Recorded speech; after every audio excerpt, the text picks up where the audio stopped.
안녕하세요. 저는 30살 여자이자 뱃속에 12주 된 아이를 가진 임산부입니다. 요즘 임신 초기라 안 그래도 예민하고 몸이 부대껴 쉽게 지치는데 이래저래 시댁 때문에 올바른 태교에 전념을 할 수가 없네요. 제 뱃속 아기 아빠인 제 남편은 같은 대학에 재학 중이던 저희 동기 소개로 만나게 되었습니다. 서로 웃는 게 비슷하다고 만날 때마다 저 닮은 오빠가 있다면서 남편 얘기를 입에 달고 살던 친구는 급기야 저희 두 사람을 직접 소개시켜주겠다고 저한테 말도 없이 남편을 술 마시던 학교 앞 주점에 데려왔고 얼떨결에 만나게 되었지만 술 기운에 빌려 금방 친해질 수 있었죠. 저희 학교를 졸업하고 당시 먼저 직장을 다니고 있었던 남편은 겨우 3살 차이였는데도 무지하게 나이 많고 어른 같아 보였는데요. 대기업 다니는 직장인이라며 그 후로도 몇 번 친구와 함께 다 같이 만날 때마다 번지르르한 양복을 빼입고 오는 게 완전히 제가 대학에서 보는 또래의 다른 친구들과는 다른 모습이어서 늘 눈이 휘둥그레지곤 했었어요. 곧 졸업하고 취업할 때가 다가올 테니 뭐라도 팁을 줄 수 있는 오빠이지 않을까 싶어서 간간히 오는 연락에 답장만 하며 1년쯤 지나오던 와중에 덜컥 남편이 제게 고백을 했죠. 졸업학년이 빡센 것도 알고 취업 준비로 바쁜 것도 알아서 고백을 지금 해야 하나 말아야 하나 많은 고민을 했지만 이왕이면 옆에서 함께 도와주며 연애를 시작하고 싶다던 남편의 조심스러운 고백은 취업 준비로 진이 다 빠져있던 제게 참 단비 같은 존재였어요. 괜히 설레고 숨겨져 있던 연애세포가 막 되살아나는 기분이 들며 남자친구가 생긴다는 게 어떤 건지도 모르고 대뜸 고백을 받아줬답니다. 네, 이 남자는 제 인생의 첫 남자였습니다. 단 한 번도 연애를 해본 적이 없었고 여중 여고로 나오면서 일을 가며 남자들이 있는 대학으로 진학을 했건만 그럼에도 누구 하나 대시를 한 번 안 하더니 남편이 짠하고 나타난 것이었습니다. 남편은 처음 저와 만났던 그날부터 지금까지 늘 태연한 자세와 태연한 표정으로 참 태연하게도 능숙한 말들을 곧잘 뱉어내곤 했어요. 긴장하는 모습을 단 한 번도 본 적이 없었죠.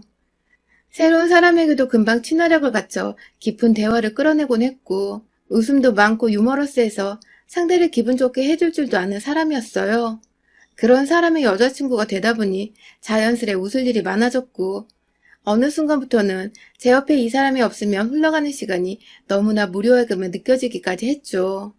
그렇게 알콩달콩 연애를 하며 남편의 응원을 받아 저는 대학을 졸업함과 동시에 국내 굴지의 식품기업에 취직을 하게 되었습니다.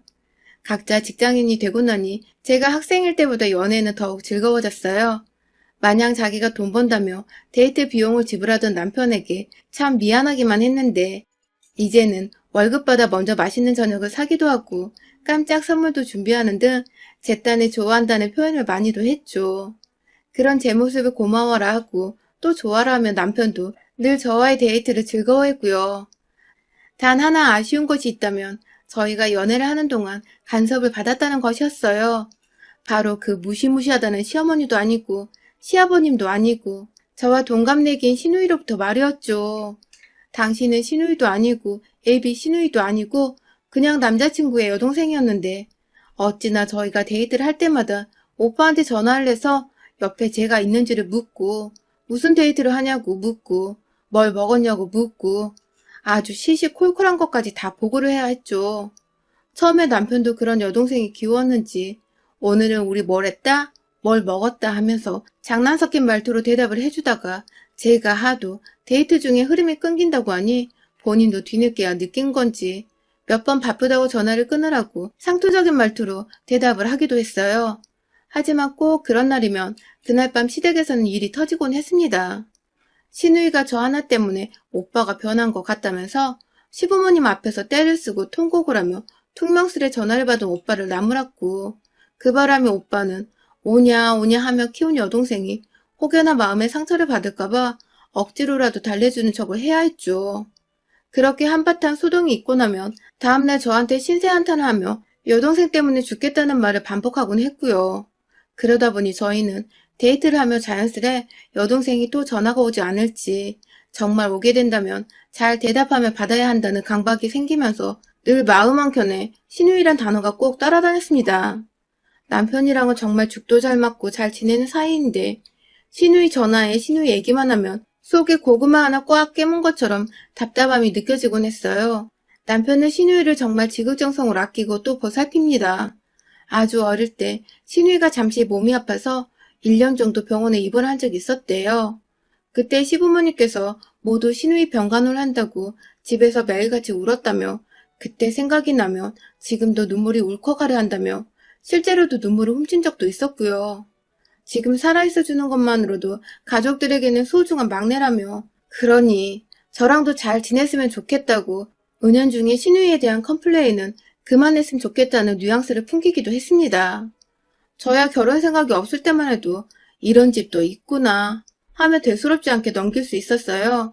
여동생이 아팠다고 하니 지금 건강한 모습을 많이들 좋아라 하실 테고 막내딸이고 하니 더 예쁨을 받겠구나 싶었죠.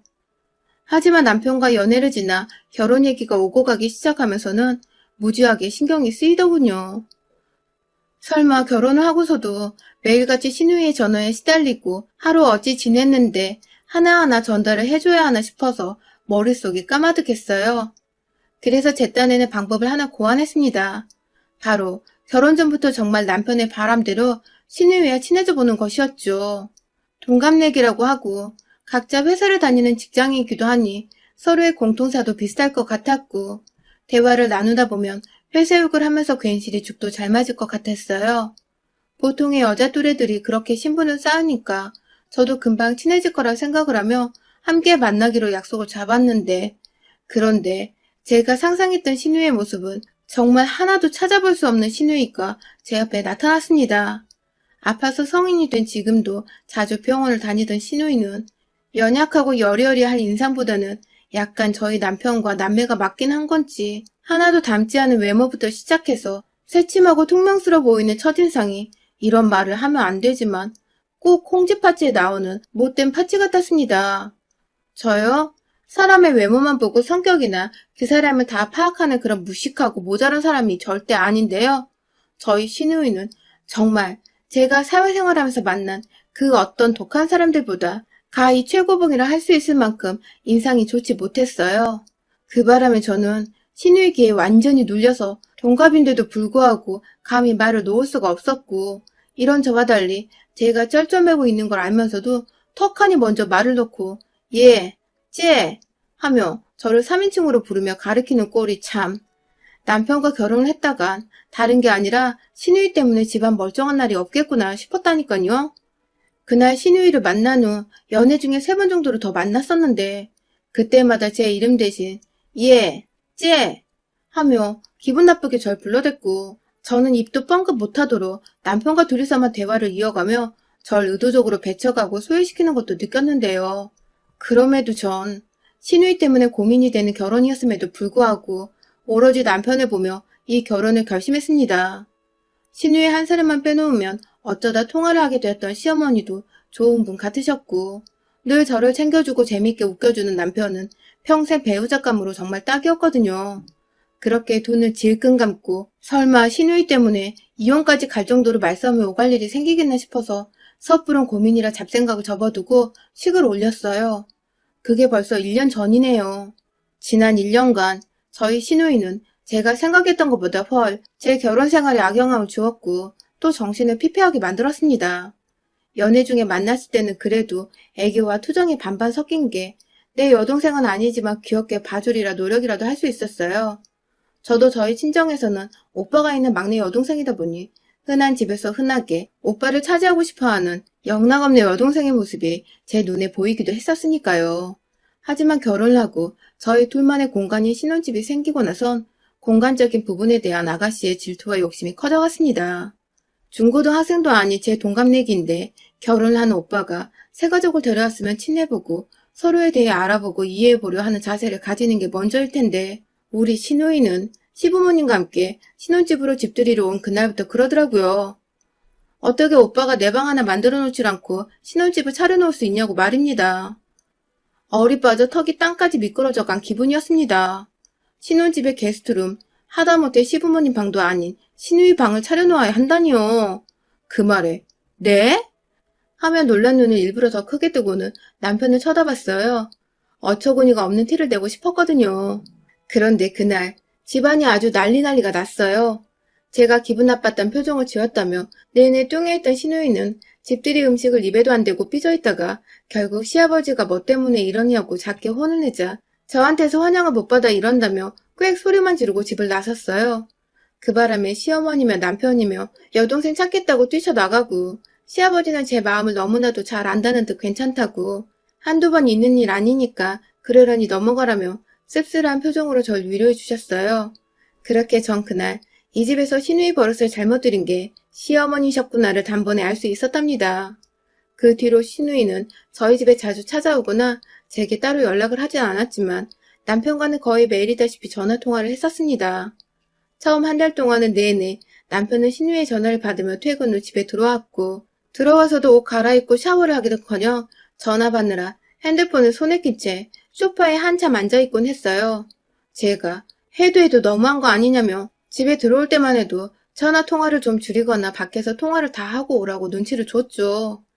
정말 남편이 철석선이 없게 여동생과 매일같이 통화를 하는 답 없는 인간인 줄 알고 결혼 자체에 막 실망을 하려 했는데 대화를 해보니 그간 남편도 어쩔 수 없었던 것이더라고요.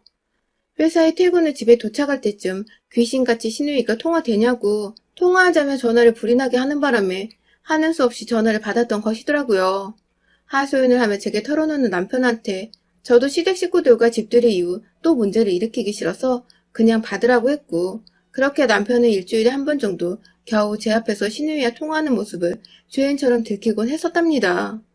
참, 이게 무슨 짓인가 싶더군요. 그런데 제가 전화 받는 걸 싫어한다는 걸 신우이가 알게 된 것 같았어요. 남편이 한 달 사이에 갑자기 전화를 피하고 자기 생각으로는 오빠가 집에 도착할 때인데도 바쁘다는 말을 계속하며 안 받으려 하는 티를 내자 그게 다 저 때문이라고 생각을 했나 보더라고요. 그때부터 본격적으로 시작된 동갑내기 신우이의 시비. 그것도 바로 저희 신혼집에서 시작되었어요. 신우이는 전문대를 졸업하고 잠깐 대기업 비정규직으로 1년 정도 일을 한 후 현재 한 중견기업에서 회계 업무를 맡고 있습니다. 고등학교 때부터 특성화고를 졸업해서 그쪽으로 진로를 일찍 잡았다고 들었어요.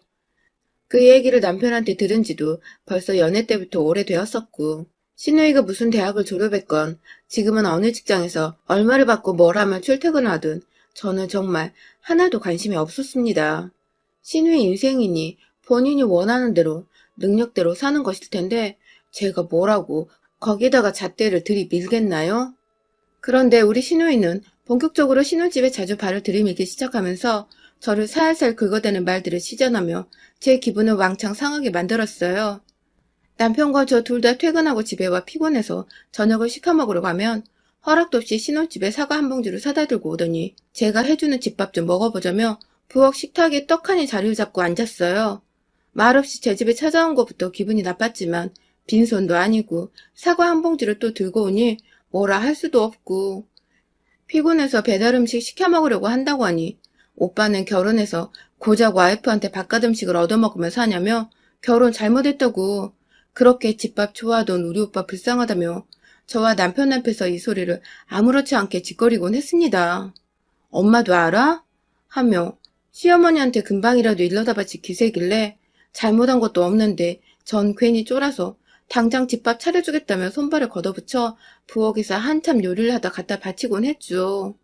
꼭 집에 올 때는 핑계 댈 만한 것들, 예를 들면 사과 한 봉지나 커피 3잔 등 1인당 돈이 5,000원을 넘지 않을 정도의 음식들을 함께 들고 와서는 제 집에 들어오던 신우이. 그렇게 한두 번 오다 보니 이젠 제가 만만해졌는지 저의 삶에 대해 터치를 하기 시작했어요. 제 직장과 제 나이, 제가 살아온 지난 제 삶들을 모조리 꺼내들어 이러쿵 저러쿵 되도 않는 잔소리와 간섭을 하기 시작한 것입니다. 앞서 말했듯이 저는 신우이가 사는 인생에 대해 정말 단 일도 관심이 없는 사람입니다. 그런데 신우이는 한두 번도 아니고 잘 알지도 못하는 제 직업에 대해 까내리기 시작했어요. 친해지려고 먹을 걸 들고 사온 줄 알았는데 저를 까내리기 위한 자리를 마련하고자 찾아왔던 신우이는 다 같이 모여 거실이나 부엌 식탁에 자리를 잡고 앉으면 기다렸다는 듯이 저에게 질문을 던졌어요. 뭐하는 회사냐? 연봉은 세후 얼마를 받냐? 같은 기본적인 것부터 시작해서 그런 식품회사를 다니면 머리에 망을 끼고 일을 하냐? 직접 기름 두르고 요리도 하냐면서 별 그지 같은 소리를 해대며 재밌다고 혼자 웃더라고요. 아니, 식품회사에서 요리사만 근무를 하냐고요. 신우이처럼 회계 일 하는 사람도 있고, 마케팅 하는 사람도 있고, 디자인 하는 사람도 있고, 죄다 각종 분야에서 잘 나간다는 사람들이 다 모인 회사인데, 진짜 유머가 아니라 비꼬려고 기분 나쁘게 웃으며 이런 질문을 하는 신우이를 정말 한 대 때려주고 싶은 거 꾹 참았습니다. 그러다가 최근에 제가 임신을 하는 바람에 완전히 온몸이 긴장의 연속이었어요.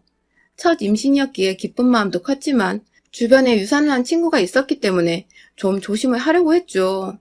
남편이나 저나 건강관리를 최우선으로 여기면서 회사도 나름 열심히 다니고 있었고 마인드 컨트롤도 잘하고 있었는데 임신 소식을 듣자마자 또 달려온 우리 시누이.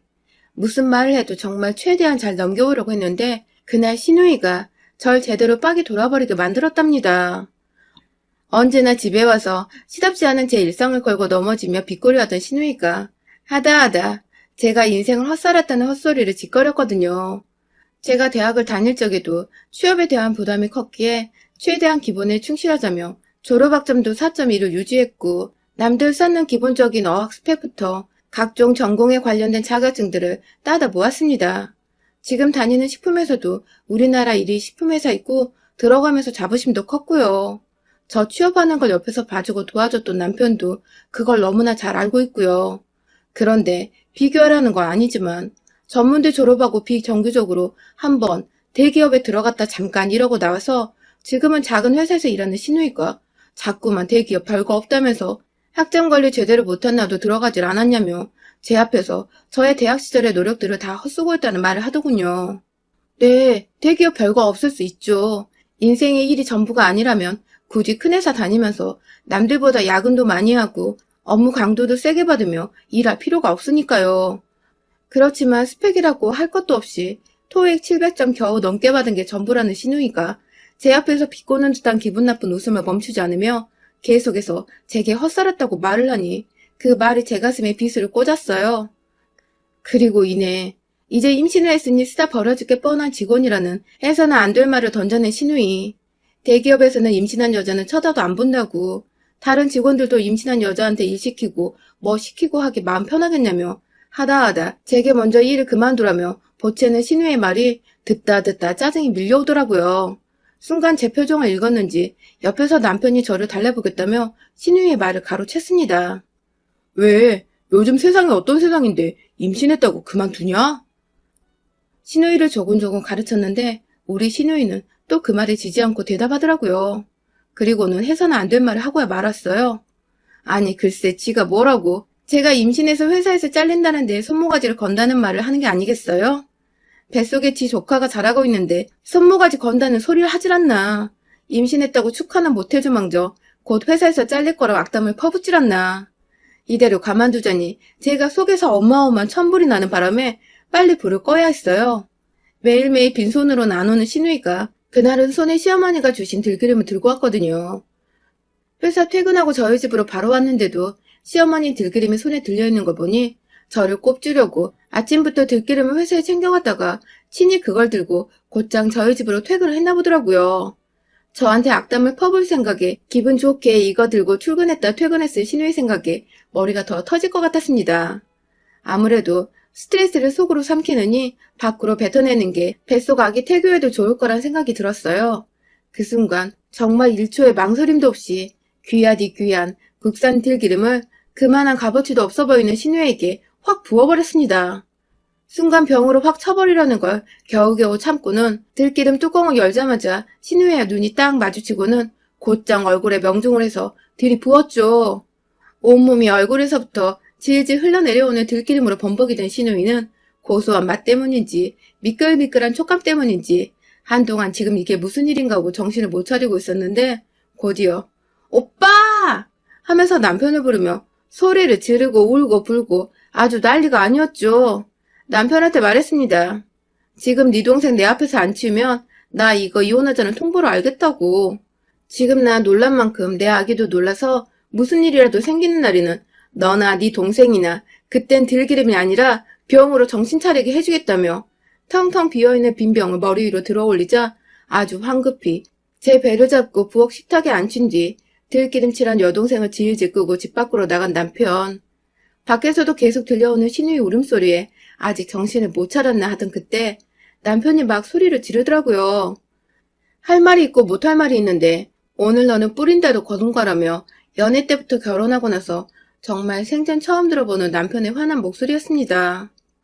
지혜가 생겨서 그런지 이제는 제법 여동생과 가정 사이에서 뭐가 더 중한지를 깨닫기라도 했나 보더라고요. 아무튼 그 바람에 밖에서 겨우 남편이 챙겨나간 수건 한 장에 의지한 채 들기름을 닦아낸 신우이는 충격을 받았는지 혼자 알아서 집으로 돌아갔다 합니다. 남편이 혹시나 싶어 아파트 현관까지는 따라 나갔는데 혼자 말도 없이 그냥 쭉 걸어가더니 마침 지나가는 택시 한 대를 잡고는 뒤도 안 돌아보고 갔다네요. 그 후에는 말이죠. 남편을 통해 들으니 거의 매일같이 전화 혹은 문자라도 온 애가 3주째 소식도 없으며 저희 집으로도 아직 찾아오고 있질 않습니다. 혹여나 싶어 시어머니께 연락을 드렸는데 자신이 준 들기름을 어디서 쏟았는지 얘가 기름칠이 돼서 집에 들어왔다며 그날 이후 조용히 잘 지내고 있다고 하시는데 시어머니께서는 아무것도 모르시고 계시더라고요. 아무래도 우리 시누이 병째 들고 한 대 더 때려줄까 말까 하던 제 모습에 적잖게 놀랐었나 봅니다. 그 덕에 저는 좀 너무했나 싶기도 한데 기죽어 있다는 시누이 소식에 묵은 때가 쓱쓱 벗겨진 기분이에요. 제 집에 찾아와 퇴근 후에도 힘들게 안 하고 또 제 성질 팍팍 건드리며 기분 나쁜 말을 시전하지도 않아 오로지 긍정적인 생각만 하며 태그여도 전념할 수 있게 되었고요. 만약 한 번만 더 또 제 집에 제멋대로 찾아와서 되도 않는 시비를 걸며 제 기분을 상하게 만들면 그땐 들기름칠이 아니라 100% 유기농 올리브유부터 시작해서 대한민국에 있는 기름이란 기름을 모조리 사 모아다가 퍼부어줄 거예요. 여러분의 생각은 댓글로 남겨주세요. 오늘도 시청해주셔서 정말 감사합니다.